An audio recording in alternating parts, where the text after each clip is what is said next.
Hello friends, good morning. ये है आपका प्रियांश और इस वीडियो में हम बात करेंगे हमारे स्टडी डेली रूटीन के बारे में। देखो, अब यूपीएससी के लिए ज़्यादा टाइम बचा नहीं है, तो अब उस हमारे जो टाइम को है अगर हम बहुत अच्छे से काम में लेते हैं तो हमारे पास में जो चांसेज हैं वो बहुत ज़्यादा हो जाते हैं। तो यहाँ पे डेली रूटीन की ही एक बात करेंगे हम, ठीक है, कि हमारा डेली रूटीन कैसा होना चाहिए जिससे ज़्यादा से ज़्यादा हम हमारे टाइम को काम में ले सकें और ज़्यादा से ज़्यादा स्टडी कर सकें और प्रोडक्टिव उस टाइम को बना सकें। ठीक है, तो इसी के बारे में हम बात करेंगे। इससे पहले मैं एक बात आपको बताना चाहता हूँ। देखो, दो यहाँ पे आपको इमेज दिख रही होगी, फर्स्ट ये और सेकंड ये। ठीक है, ज़्यादा मुझे मोटिवेशन करना आता नहीं है, बस एक छोटा सा मोटिवेशन लेंगे हम यहाँ पे। Inside you is untapped potential. ठीक है, कि आप में जो है वो क्षमता कितनी है, आप में बहुत ज़्यादा, अधिकांश आप में बहुत ज़्यादा क्षमता है जिसको आप खुद नहीं जानते कि आप में कितनी ज़्यादा क्षमता है।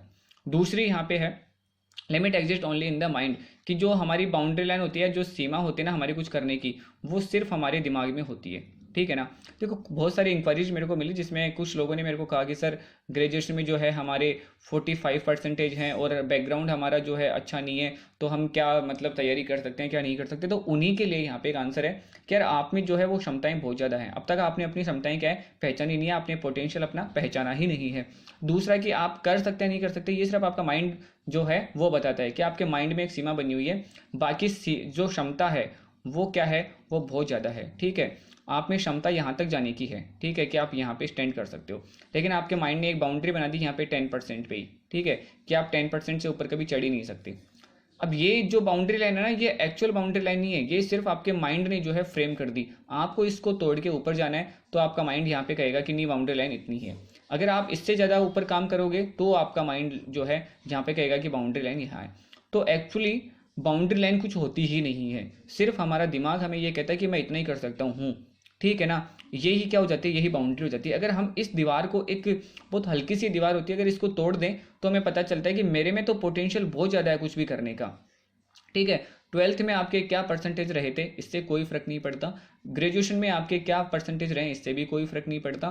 फर्क पड़ता है कि अब आप किस अप्रोच के साथ में कितना काम करते हो। जितना आप काम करोगे आपका पोटेंशियल उतना ही है और आपकी जो बाउंड्री लाइन है वो खत्म होती जाएगी और बहुत ज़्यादा आप काम कर पाओगे। ठीक है, देखो, ये मैं हमेशा कहता हूँ कि अगर काम के प्रति पागलपन हो तो आप क्या करोगे, इतिहास रचोगे। डेडिकेटेड होकर अगर हमें काम करेंगे तो हमें डेफिनेटली क्या मिलेगी, सक्सेस मिलेगी। सक्सेस भी हिस्टोरिकल सक्सेस हमें मिलेगी। Okay, thanks for watching. Like जरूर से करें आप, और कमेंट सेक्शन में अपनी और भी आप समस्याएं मेरे से शेयर कर सकते हैं। अब बात करते हैं हम शेड्यूल की, यार कि हमारा डेली जो है वो रूटीन कैसा होना चाहिए जिससे हम स्टडी भी कर पाएँ और एक प्रोडक्टिव स्टडी कर पाएँ। देखो, बहुत सारे लोग क्या करते हैं कि 8 से 10 घंटे पढ़ लेते हैं, लेकिन उसके बाद में उनको प्रोडक्टिव की बात करें तो वो कहते हैं कि यार कुछ ज़्यादा पढ़ा नहीं, 1 घंटे में भी इतना पढ़ा जा सकता है, 2 घंटे जितना ही पढ़ा है मैंने तो। या उनको क्वेश्चन अटैम्प्ट नहीं कर पाते। अगर क्वेश्चन अटैम्प्ट नहीं कर पाते 8 घंटे स्टडी करके भी, तो फिर मतलब नहीं है कि आपने जो प्रोडक्टिव स्टडी नहीं करी। ठीक है, आपने सिर्फ घास काटने वाला काम किया, ये करना नहीं है। ओके, एक बात मैं और कहता हूँ कि यार देखो, जाने दो। ठीक है, या तो जाने दो या फिर क्या करो, जान लगा दो। अब कई लोग यहाँ पे कहेंगे कि यार 8 घंटे हमारे लिए निकालना पॉसिबल नहीं है, तो मैं उनको ये कहूँगा कि अगर आप 6 से 8 घंटे अगर यूपीएससी के लिए नहीं दे सकते ना, तो फिर जाने दो, आपके बस की बात नहीं है, भूल जाओ कि यूपीएससी करना है क्या। बिल्कुल पॉसिबल नहीं है, ऐसा कोई भी नहीं मिलेगा आपको जो ऐसे कहे कि 6 घंटे से कम स्टडी करके मैंने यूपीएससी पास कर लिया। नहीं हो सकता पॉसिबल, क्योंकि सिलेबस इतना वाइड है और इतना सब कुछ है। और अगर ये नहीं, आप ठीक है जाने नहीं दे सकते, तो फिर आप क्या कर दो, जान लगा दो। फिर तो आपको चाहे से 4 घंटे सोना पड़े, 1 घंटे सोना पड़े, कुछ भी करना पड़े, जान अपनी सारी यहीं लगा दो। ठीक है, तो अब आपको देखो क्या करना है, शेड्यूल की बात करते हैं डायरेक्टली हम। Write down your get up time.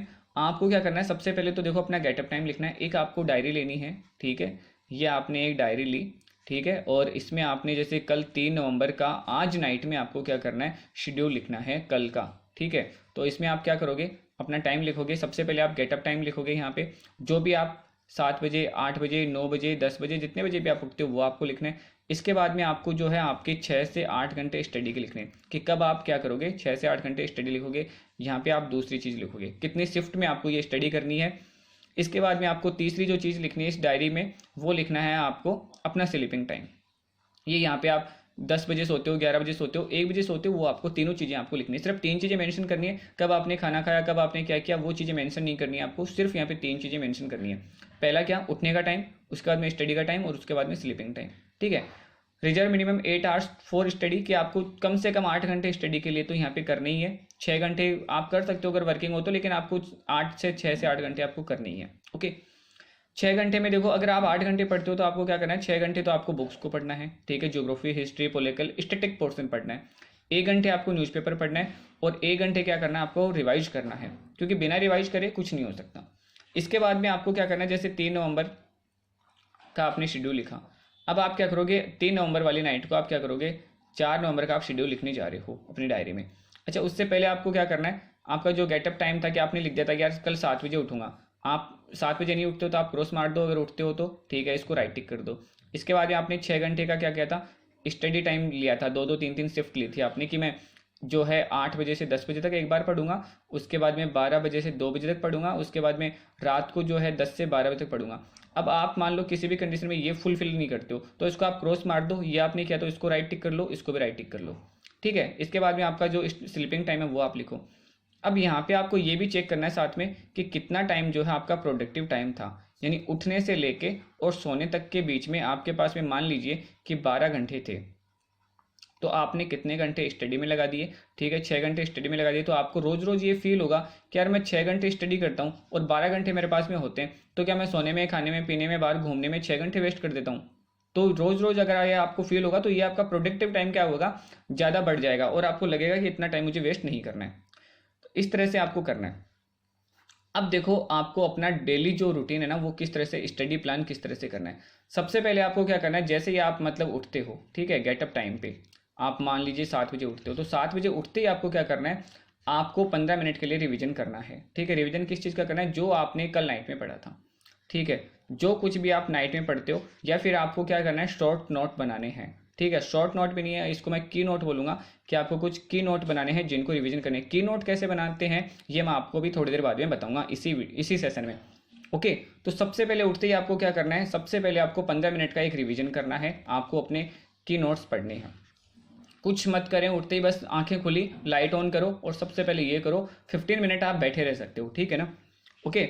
इसके बाद में आपको क्या करना है, सेकंड शिफ्ट लेनी है, take it 2 hours shift to study. अब इस 15 मिनट के बाद में आपको अपना डेली रूटीन जो करना है, ठीक है, वो करके आप उसके बाद में 2 घंटे की आपको क्या करना है, एक स्टडी के लिए एक शिफ्ट लेनी है 2 घंटे की, ठीक है। अब देखो आप मान लो 7 बजे उठते हो, ठीक है, तो आप सोचते हो कि यार 7 से 8 के बीच में मैं 7 से 15 मिनट तक तो आपने स्टडी ये रिवीजन कर लिया। इसके बाद में आपको लगता है कि 8 बजे तक मैं सारे काम से फ्री होके और फिर 8 बजे बैठूंगा, तो आप 8 से 10 इसको कर सकते हो। किसी को लगता है कि नहीं यार मेरे को बहुत सारे काम होते हैं, पहले मेरे को वो करना है, पहले स्टडी नहीं होती कि यार पहले नहा लूँ, खाना खा लूँ, सब कुछ लंच वगैरह कर लूँ, ब्रेकफास्ट कर लूँ, उसके बाद में करूँ, तो आप इसको 10 से 12 कर सकते हो, ठीक है।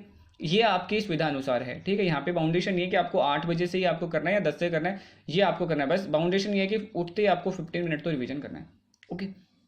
2 घंटे की आपने शिफ्ट ली, इसके बाद में आपको 1 to 3 आवर क्या मिल जाएगा, ब्रेक मिल जाएगा, ठीक है। अगर आप क्या करते हो 8 से 10 बजे तक अगर आप पढ़ लेते हो तो इसके बाद में आप क्या कर सकते हो 10 से लेके 12 तक, ठीक है, 10 से लेके 11 तक या 1 बजे तक, जितने आप कंफर्टेबल हो, 1 घंटे से लेके 3 घंटे का आप क्या ले सकते हो, यहाँ पे ब्रेक ले सकते हो। और इसी ब्रेक में आपको क्या एक काम और करना है, इसी ब्रेक में आपको न्यूज़पेपर पढ़ना है। कभी भी न्यूज़पेपर पढ़ने से आप अपने दिन की स्टार्टिंग नहीं करें, ठीक है ना, क्योंकि कुछ न्यूज़ ऐसी आती है जो हमारे क्या दिमाग को ख़राब कर देती है। तो न्यूज़पेपर से कभी भी अपने दिन की स्टार्टिंग नहीं करें, ठीक है। स्टार्टिंग करें अपने की नोट्स से जो आपको रिवीजन करना है, ओके। तो इस ब्रेक टाइम में आपको न्यूज़पेपर पढ़ना है, तो ये हो गया आपका ब्रेक। इसके बाद में आपको क्या करना है, एक और शिफ्ट लेनी है, अनदर 2 आवर शिफ्ट। जैसे कि मान लो आपने 8 से 10 आपकी पहली शिफ्ट होगी, ठीक है। इसके बाद में ब्रेक टाइम हो गया 10 से लेके 1 बजे तक आपका ब्रेक टाइम हो गया, ठीक है। 12 हो सकता है, 1 हो सकता है, जितना आप कंफर्टेबल हो। उसके बाद में आपको क्या करना है, लंच वगैरह करके आप सोचते हो कि यार 2 बजे से 4 बजे तक एक और शिफ्ट हो गई, तो ये आपकी दूसरी स्टडी शिफ्ट होगी। इस तरह से आपको ये दूसरी स्टडी शिफ्ट लेनी है। अब इसमें भी आपको कैसे प्रिपरेशन करना है, कैसे मतलब 10 मिनट रिवीजन करना है, कौन सा सब्जेक्ट को रिवीजन करना है, ये भी हम बात करेंगे। इस तरह से फिर आपको एक और शिफ्ट बनानी है, ठीक है, नाइट में, वो होनी चाहिए थर्ड शिफ्ट बिफोर स्लीप। सोने से पहले आपकी एक और शिफ्ट होनी चाहिए। अगर आप मानते हो कि यार मुझे 10 PM सोना है, ठीक है, तो इससे पहले आप क्या करें, फिर इससे पहले आपको क्या करना है, 8 से 10 बजे की एक और शिफ्ट बनानी है। ऐसे करके आपको 3 शिफ्ट में पढ़ना है, ठीक है ना, कि अगर आप 6 घंटे की स्टडी करते हो तो आपको इसको क्या करना है, 3 शिफ्ट में बनाना है, 1, 2 और 3। और तीनों ही शिफ्ट कितने की हो सकती है, 2-2 घंटे की हो सकती है। अब देखो कोई अगर यहीं पे मतलब किसी का टाइम यहाँ पे सेट नहीं हो रहा, तो वो अपनी फर्स्ट शिफ्ट को 8 से 10 नहीं करके वो 11 कर सकता है, कि उसको लगता है कि यार 6 घंटे में मैं सिर्फ सुबह सुबह ज़्यादा टाइम दे सकता हूँ, तो वो यहाँ पे इसको 11 कर सकता है। ये आपके ऊपर है कि आप इसको किस तरह से मैनेज करते हो। अब देखो स्टडी कैसे करनी है, इस शिफ्ट में हमको स्टडी कैसे करनी है। पहला आपको ना 2 घंटे की जो शिफ्ट लेनी है, तो उसमें 15 मिनट तो आपको उस आपके पास में देखो यहाँ पे कितना टाइम है, 120 मिनट है, ठीक है। 120 मिनट में से आप 10 मिनट तो क्या करोगे, रिवीजन करोगे पहले अपने सब्जेक्ट को जो आपने इससे पहले जो पढ़ा है। इसके बाद में आपको क्या करना है, यहाँ पे 100 मिनट आपको क्या करना है, आपका सब्जेक्ट पढ़ना है, ठीक है ना। और उसके बाद में आपने जो कुछ इन 100 मिनट्स में पढ़ा, 10 मिनट में आपको उसके क्या करने हैं, कुछ की नोट्स बनाने हैं, ठीक है ना। ये काम करना है आपको कि 10 मिनट किसको देने हैं, आपको की नोट्स बनाने में, 10 मिनट इससे पहले रिवीजन में देने हैं, और 100 मिनट आपको वो जो सब्जेक्ट आप पढ़ रहे हो उस सब्जेक्ट को पढ़ना है, ठीक है। इसी के साथ में आपको क्या करना है, सेकंड जो आपकी जो है सेकंड शिफ्ट, उसमें भी आपको ऐसे ही करना है। इस सेकंड शिफ्ट में देखो आपके पास में फिर से क्या होगा, 120 मिनट होंगे सेकंड शिफ्ट में भी। इसमें भी आपको क्या करना है, इसको 100 मिनट बना देना है पहले। अब इस 100 मिनट से पहले आप 10 मिनट क्या करोगे, ये वाले की नोट्स पढ़ोगे आप, जो आपने अपनी फर्स्ट शिफ्ट में जो की नोट्स बनाए वो इन 10 मिनट में आपको पढ़ना है। इसके बाद में आप यहाँ पे जो आप पॉलिटी पढ़ रहे थे इसमें, तो मान लो कि आपने पॉलिटी पढ़ ली, तो इस पॉलिटी की नोट्स पढ़ ली। अब यहाँ पे कोई दूसरा सब्जेक्ट पढ़ोगे आप 100 मिनट, ऐसे ही करके फिर क्या करोगे, लास्ट के 10 मिनट में क्या करोगे, इस सब्जेक्ट के आपको की नोट्स बनाने। मान लो ये ज्योग्राफी है, तो आपने क्या किया, इन ज्योग्राफी के 10 मिनट के आपने नोट्स बना लिए, ठीक है। ऐसे ही आपकी जो तीसरी शिफ्ट होगी वो भी 120 मिनट की होगी, जिनमें से आपको 100 मिनट वो सब्जेक्ट पढ़ना है, 10 मिनट आपको अपने क्या करना है, की नोट्स को रिवाइजन करना है, और 10 मिनट आपको फिर से लगाने हैं नए की नोट्स बनाने में, ठीक है। इसके बाद में आपको जो एक जो घंटा है वो कहाँ पे लगाना है, वो प्रिपेयर करने हैं, प्रैक्टिस क्वेश्चन में लगाना है। अब प्रैक्टिस क्वेश्चन आप कहाँ से करोगे, इसके लिए आपको देखो प्रीवियस ईयर्स के पेपर लेके आ जाओ आप, ठीक है। जो आपने टॉपिक पढ़ा उसी टॉपिक को ढूंढ के और यहाँ से क्वेश्चन करोगे आप, ओके। और इसके अलावा जो प्रीवियस ईयर्स के पेपर में से, इसके अलावा जो कोचिंगों की टेस्ट सीरीज होती है वो आप ला सकते हो, उनको यहाँ से करोगे। अब बात करेंगे यार की नोट्स कैसे बनाने हैं। देखो की नोट्स बनाने वाला भी बड़ा पंगा है, हाउ टू मेक की नोट्स। अब देखो यहाँ पे मैंने एक टॉपिक लिया है पॉलिटी का, डायरेक्टिव प्रिंसिपल्स, ठीक है। अब सबसे पहले मैंने क्या लिखा, डायरेक्टिव प्रिंसिपल कहाँ पे, तो मैंने पार्ट 4 लिख दिया। तो सिर्फ 4 लाइनें हैं मेरे पास में, 1 2 3 और 4 एंड 5, सॉरी 5 लाइन्स है मेरे पास में। 5 लाइन्स में मैंने पूरा यहाँ पे है जो डायरेक्टिव प्रिंसिपल्स लिख दिया। इसके अलावा यहाँ से प्रीलिम्स में तो कोई क्वेश्चन नहीं बनेगा, ठीक है। इनके अलावा क्या लिखा मैंने, कहाँ पे है, तो देखो पार्ट 4 में है। आर्टिकल कहाँ से कहाँ तक है इसके, 36 से लेकर 51 के बीच में। फिर मैंने लिखा 4 स्टेट्स, तो ये किसके लिए है, 4 स्टेट्स के लिए है और नॉन जस्टिसेबल है, ये भी मैंने यहाँ पे लिख लिया कि जो डायरेक्टिव प्रिंसिपल्स हैं वो किसके लिए हैं, वो स्टेट के लिए, और यहाँ पे क्या नॉन जस्टिसेबल भी है, ये मैंने इनकी क्वालिटी लिख ली। इसके बाद मैंने लिखा टाइप्स, तो कितने टाइप्स के, देखो ये क्वेश्चन है, दोनों क्वेश्चन यूपीपीसीएस में अभी पूछे गए। टाइप्स मैंने इसमें लिख दिया कि सोशल टाइप के हैं, इकोनॉमिक टाइप के, और तीसरे जो है वो गांधीवादी विचारधारा के हैं, ओके। इसके बाद में चौथी लाइन में मैंने क्या लिखा, 36, यानी ये आर्टिकल है, ठीक है। मैंने इसको बिल्कुल शॉर्ट फॉर्म में लिखा क्योंकि की नोट है, तो की नोट को हम ऐसे ही लिखते हैं। इसके लिए इससे पहले मैंने अनुच्छेद नहीं लिखा, इसीलिए नहीं लिखा क्योंकि मुझे पता है कि यार 36 क्या अनुच्छेद है, तो आपको जो पता है वो आपको लिखना भी नहीं है, ओके। अनुच्छेद 36 में इसकी डेफिनेशन है, तो मैंने इसको डेफिनेशन लिख दिया यहाँ पे।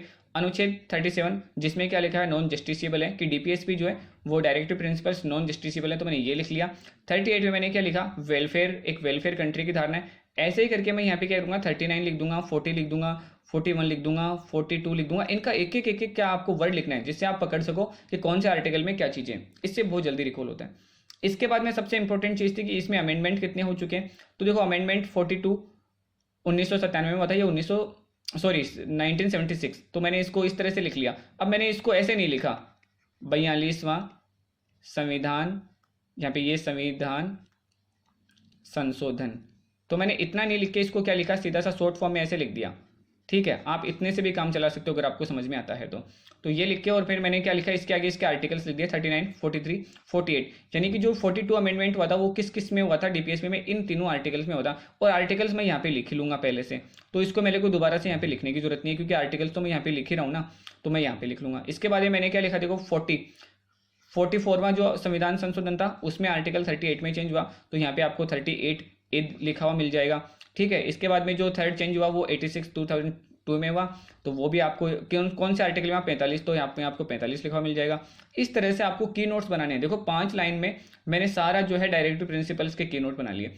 अब इसको रिविजन करने में आपको कितना टाइम लगेगा, 1 मिनट से ज़्यादा आपको इसको रिवीजन करने में टाइम नहीं लगेगा, और आपके ऐसे ऐसे करके सारे चैप्टर्स आपको बिल्कुल जो है वो याद हो जाएंगे। तो ये होता है रिवाइज का फ़ायदा, की नोट्स का फ़ायदा। ऐसे की नोट्स आपको बनाने हैं, ठीक है। Thank you, all the best, पढ़ते रहिए, मस्त रहिए, खुश रहिए।